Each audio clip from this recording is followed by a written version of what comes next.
Nosso amado meu, amada minha, hoje tá muito frio e eu vou deixar uma palavra aqui para vocês aqui, gravada no Face, né?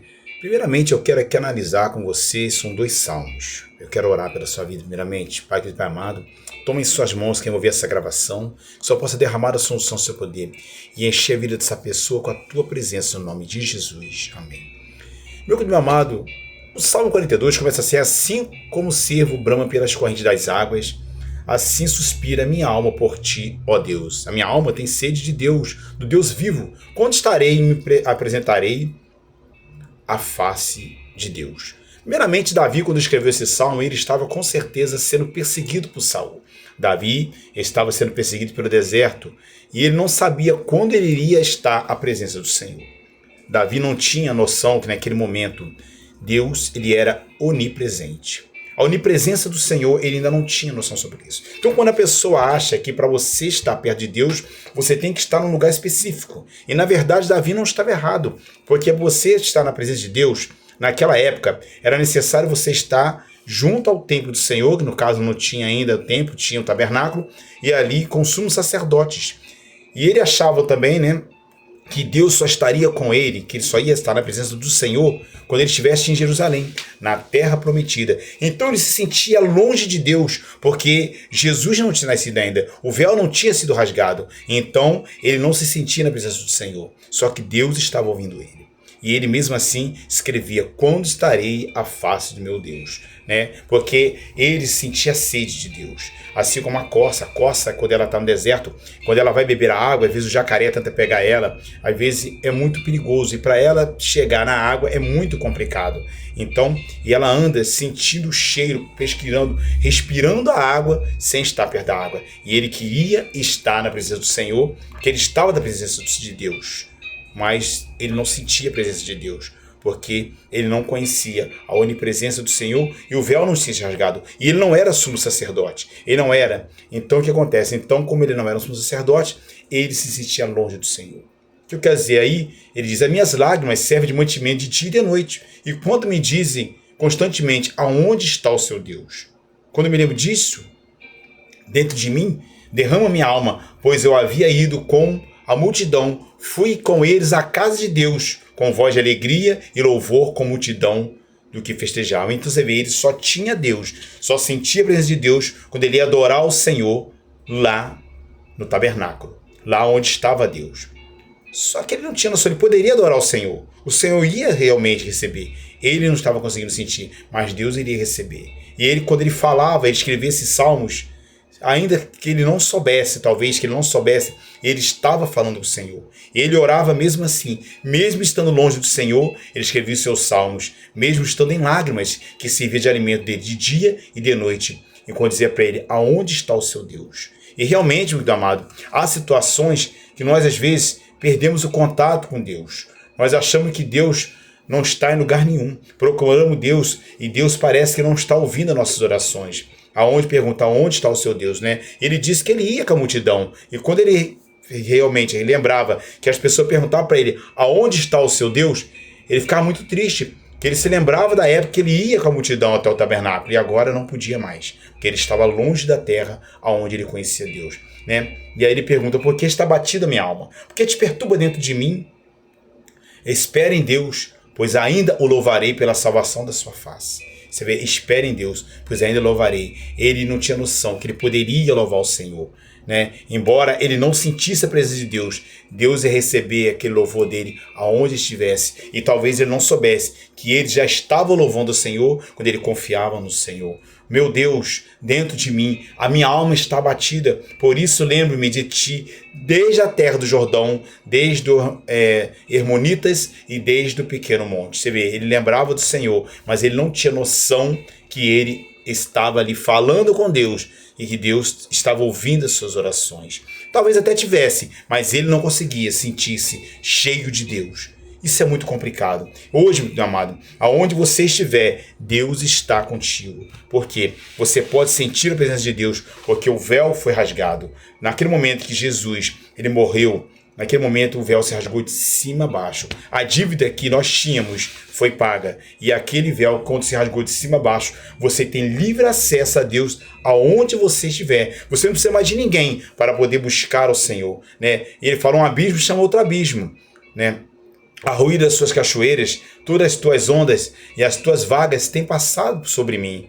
Contudo, o Senhor mandará a sua misericórdia, e de dia e de noite a sua canção estará comigo, uma canção ao Deus da minha vida. Você vê, então ele realmente, dali ele começa como se tivesse a sua vida, ele entender que Deus vai mandar misericórdia para ele, que Deus estava cuidando dele, né? Ele começa no meio do salmo a acordar o seu coração. Ele vê ali, contudo o Senhor mandará a sua misericórdia, e mandou realmente. Você vê que tudo deu certo na vida de Davi, a ponto de, né, dele se tornar rei de Israel. As outras coisas já é uma outra situação que eu não vou falar aqui, né? Direi a Deus, minha força, rocha minha, por que te esqueceste de mim? Por que ando lamentando por causa da depressão dos inimigos? Então você vê aqui, da opressão do inimigo. Então você vê, ele tem momentos que ele se levanta e tem momentos que o seu coração se derrama de novo, né? Direi a Deus. Você vê, direi a Deus. Ele estava esperando ainda chegar lá na terra. Por que se esquecesse de mim? Você vê, às vezes a pessoa acha que Deus está tão distante, Deus está tão perto. Ele estava falando com Deus, mas ele não tinha noção disso. Ao mesmo tempo, tem hora que parece que ele sabe que ele está falando com Deus, tem hora que ele não acredita que Deus está perto dele, né? Com ferida mortal em meus ossos me afrontam os meus adversários, quando todo dia dizem, aonde está o teu Deus? Você vê, então, direi, meu Deus, por que se esquecesse de mim? Por que eu ando lamentando por causa da opressão do inimigo e com ferida mortal, né? Em meus ossos afrontam os meus adversários, quando todo dia me pergunta, aonde está o teu Deus? Eu te pergunto para você agora, aonde está o seu Deus? Você tem certeza que você sabe onde ele está? Eu sei aonde ele está. Ele está do seu lado agora. Ele está com tudo aí, pertinho de você. Basta você clamar, né? Com ferida mortal, os inimigos estavam ali, os adversários, né? Ali querendo moer os ossos de Davi.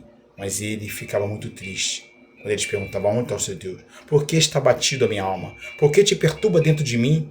Espere em Deus, pois ainda o louvarei.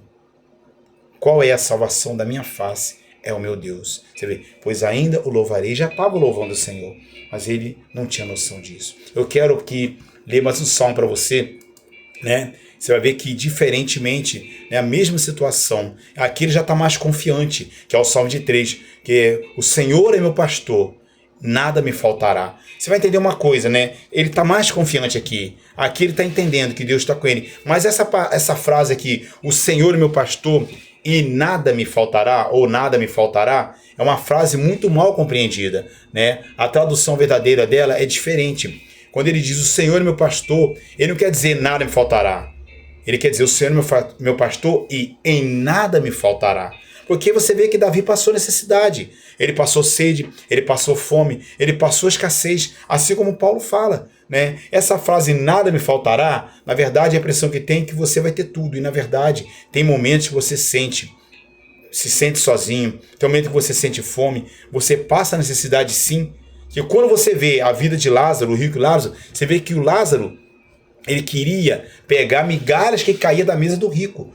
E você vai ver que em outro salmo fala, né, que nunca vi um justo mendigar um pão.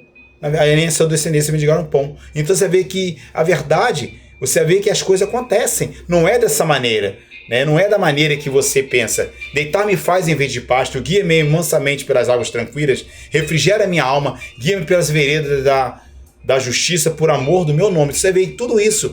Por que ele está falando que o Senhor faz isso com ele? Porque ele está passando uma situação complicada.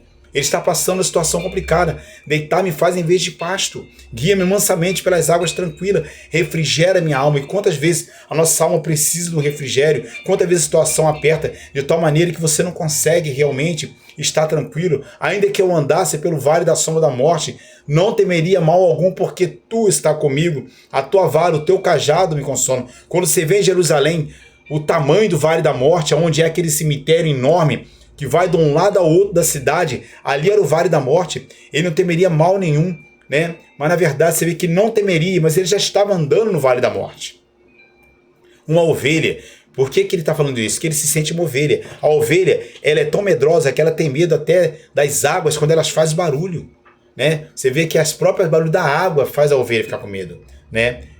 Prepara-me uma mesa perante a mim na presença dos meus inimigos. Unge minha cabeça com óleo e meu cálice transborda. Você vê, ele ungia naquela época, os pastores, ele ungia as cabeças das ovelhas para poder, os animais não colocarem ovo ali, as varejeiras, para não dar bicheira. E é assim que o Senhor faz, ele cuida da sua cabeça, ele cuida de ti. Certamente que a bondade e a misericórdia me seguirão todos os dias da minha vida, e habitarei na casa do Senhor por longos dias. Você vê, eu habitarei na casa do Senhor. Davi ainda estava esperando habitar na casa do Senhor. Eu quero orar pela sua vida, eu vou deixar essa passagem aqui, esses 2 salmos, que você possa entender que hoje, aonde você estiver, Deus está contigo. Da maneira que você estiver, Deus está contigo. Não interessa o jeito que você está, o que você está passando. Aí, na sua casa, aonde você estiver, Ele está contigo. Eu não sei o que você está passando, eu não sei o que você está vivendo, mas eu tenho uma coisa para te dizer. Deus não se esqueceu de você. Pai, querido, Pai amado, poderoso, maravilhoso e eterno, tome em suas mãos essa pessoa, Pai, que eu não sei o que está passando, eu não sei o que está vivendo, mas que só possa entrar com a cura e com a misericórdia nessa vida, em nome de Jesus. Amém. Meu querido, meu amado, fica na paz, Deus é contigo.